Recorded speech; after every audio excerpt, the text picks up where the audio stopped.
নমস্কার বন্ধুরা, আমি শিল্পী হেলদি ফুড জোনে আপনাদেরকে স্বাগত জানাচ্ছি।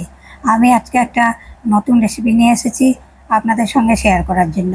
সেই রেসিপিটা আমি কিভাবে করছি আপনাদেরকে পুরো ভিডিওটা দেখার জন্য অনুরোধ রইল।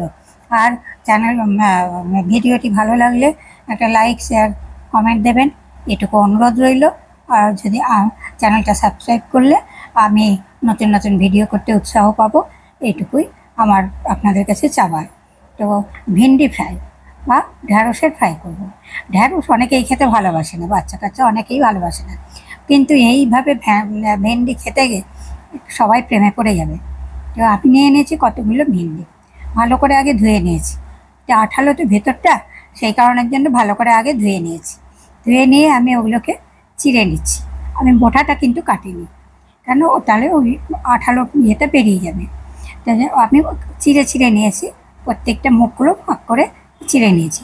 বেশ 8-10টা আমি নিয়েছি, নিয়ে সেগুলোকে চিড়ে নেওয়া হয়ে গেছে। মুখগুলো আমার পুরো ফাঁক হয়ে গেছে। আমি তার মধ্যে দিলাম লবণ আর দিলাম একটু হলুদ। হলুদ আর লবণটা দিয়ে ভেতরগুলো যেন ঢুকে যায় সেইভাবে আমি মাখিয়ে নিলাম। আপনাদের কাছে অনুরোধ রইল, যদি আপনারা ভেন্ডি এইভাবে কেউ ভেন্ডি ঢ্যাঁড়স যাই বলি না কেন এইভাবে একবার করে দেখবেন। বাচ্চা থেকে বড় যারা ভেন্ডি খেতে পছন্দ করে না তারাও কিন্তু খুব চেয়ে খাবে। তো এর মধ্যে দিয়ে দিলাম কতগুলো মশলা। দিলাম হচ্ছে জিরে ভাজার গুঁড়ো, দিলাম ধনে গুঁড়ো, দিলাম লাল লঙ্কার গুঁড়ো, মানে কাশ্মীরি লঙ্কার গুঁড়ো, আর আমি এর সঙ্গে মিশালাম একটু চাট মশলা। চাট মশলা দিয়ে একটু টেস্টটা অন্যরকম হবে। মশলাগুলো আমি এমন করে মাখিয়ে দিচ্ছি যে দেখুন ভেতরে ভালো করে ঢুকিয়ে ঢুকিয়ে মশলাগুলো ঢুকিয়ে দিচ্ছি। ঢুকিয়ে প্রত্যেকটাতে ভিতরে কিন্তু আমি ঢুকিয়ে দিচ্ছি। তো আমি চেষ্টা করি একটু নতুন নতুন জিনিস করার। আমি অনেক নতুন জিনিস করেছি, আর আমার একটু হাতের সময়টা কম, যার জন্য আমি অনেক জিনিস ভেবে রাখলেও করে আপনাদের সামনে উপস্থাপনা করতে পারি না। তো যাই হোক, আমি চেষ্টা করি। তো আপনাদের যদি ভালো লাগে তাহলে প্লিজ চ্যানেলটা সাবস্ক্রাইব করবেন, এটুকু আমার অনুরোধ রইল। এর মধ্যে আমি দিলাম হালকা করে একটু কর্নফ্লাওয়ার দিয়ে দিলাম। মশলাগুলো আমার ঢোকানো হয়ে গেছে ভালোভাবে, ভেন্ডিগুলোও সুন্দরভাবে হয়ে সাজিয়ে রাখা আছে। বেশ একটু সময় থাকতে গেলে মশলাগুলো সুন্দরভাবে ঢুকে যাবে, লবণ হলুদগুলোও সুন্দরভাবে ঢুকে যাবে। এবার আমি যে কর্নফ্লাওয়ারের একটা ব্যাটার তৈরি করব, তার মধ্যে আমি দিলাম জিরে ভাজার গুঁড়ো, লবণ দিয়েছি একটু, আর দিলাম একটু কাশ্মীরি লঙ্কার গুঁড়ো। কাশ্মীরি লঙ্কার গুঁড়ো দিলে কালারটা ভালো আসে। দিলাম সামান্য পরিমাণে হলুদ, আর দিলাম একটু চিনি। নিরামিষ তো একটু চিনি না দিলে ভালো লাগে না। আমি ভেন্ডিগুলো একটু চিনি দিলাম, আর ব্যাটারটাতেও একটু চিনি দিলাম। এইবার আমি ব্যাটারটা একটু তেল দিয়ে দিচ্ছি, সাদা তেল।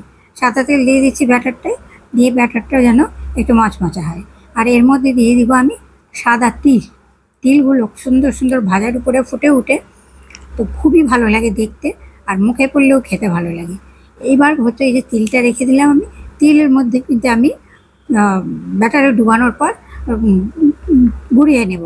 কেননা তার কারণ হচ্ছে আমরা বিস্কুটের গুঁড়ো বা পাউরুটির ক্যাম্পের মধ্যে করি, তো আমি এখানে সাদা তিলের মধ্যে করব। দেখবেন দেখতে কত সুন্দর হবে, দেখলেই বুঝতে পারবেন। আমি এই আর ব্যাটারের মধ্যেও আমি একটু তিল দিয়েছি। তো এই আমি ব্যাটারটাকে জল দিয়ে মাখিয়ে নিচ্ছি। খুব বেশি পাতলা করব না, যেন কোটটা যেন ভালো মতো হয় সেই রকম করেই আমি করব। তো আপনাদের কাছে আমার একটাই অনুরোধ রইল, আপনারা প্লিজ বাড়িতে একবার অন্তত চেষ্টা করবেন বা করে দেখবেন, সত্যিই খেতে খুবই ভালো লাগবে। এমনি যদি মনে হয় যে ভাতের সঙ্গে খাবো না, এমনি একটু খাবো বসে বসে ভাজা, তাও কিন্তু খুব সুন্দর লাগবে।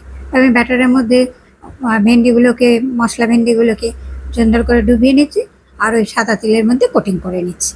এইভাবে আমি প্রায় অনেকগুলোই করে নেব।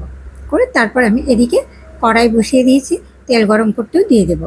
তো কড়াই আমার বসিয়ে রেখেছি, কড়াইটা যেন গরম হয়। এই দেখুন কড়াই আমার বসানো আছে, কড়াই গরম হয়েছে। আমি এবার তেল দিয়ে দিলাম, তেলটা গরম হতে থাক। এটাও সাদা তেলের ফ্রাইটাই বেশি ভালো হয়। এবার তেলটাও গরম হয়ে গেছে, দেখুন আমি এবার ওই কোটিং করা ভেন্ডিগুলো এর মধ্যে ছেড়ে দিচ্ছি। খুব সুন্দরভাবে লাল করে মিডিয়াম আছে সুন্দর করে ভেজে নিচ্ছি। দেখুন দেখতেও কত সুন্দর লাগছে, কেউ বুঝতেই পারবে না এটা কি আছে। সুতরাং আপনারা একবার হলেও চেষ্টা করে বাড়িতে করবেন, দিয়ে দেখবেন ভেন্ডিকে এইভাবেও খাওয়া যায়। আরও অনেক ভেন্ডির রেসিপি আছে আমার কাছে, আমি পরে আপনাদেরকে আবার শেয়ার করব। পোলাওর কি সুন্দর বাদামি রং হয়ে গেছে, আমি প্রথম লটেরটা তুলে নিলাম। এইবার আমি দেখুন তেলগুলো দেওয়ার ফলে কত সুন্দর লাগছে দেখতে। এবার আমি দ্বিতীয় লটেও কিছু দিয়ে দিচ্ছি। দ্বিতীয় লটে কিছু দিয়ে সেগুলোকেও আমি লাল করে ভেজে নেব, এবং লাল করে আমার ভাজা হয়ে গেছে। ভাজতে মোটামুটি 5-7 মিনিট সময় কিন্তু লাগবে। এটা সময় তো এখানে অত সময় তো দেখানো যাবে না, সেই কারণের জন্য আমাদেরকে তাড়াতাড়ি দেখাতে হয়। তো যাই হোক, আপনার কিন্তু 5-7 মিনিট ভাববেন এই তাড়াতাড়ি হয়ে যাচ্ছে সেটা নয়, আপনারা কিন্তু তাড়াতাড়ি করে ভাজবেন। এই মিডিয়াম আছে, একটু বেশি সময় ধরে ভাজবেন, ভিতর অবধি সুন্দরভাবে ভাজা হবে। আর এই যে আমি সাদা তেলের মধ্যে কোটিং দিয়েছি, দেখুন ফ্রাইগুলো দেখতে কতটা সুন্দর হয়েছে। যেমন সুন্দর হয়েছে তেমন খেতে সুন্দর হবে। আর বোটাটা কাটবেন না, বোটাটা ধরেই লাস্টে ওটা ফেলে দেবেন। এই যে আমার হয়ে গেছে। ভিডিওটি দেখার জন্য ধন্যবাদ। আজকের মতো আসি, আবার কোনো নতুন ভিডিওতে দেখাবে। প্লিজ সাবস্ক্রাইব করতে ভুলবেন না।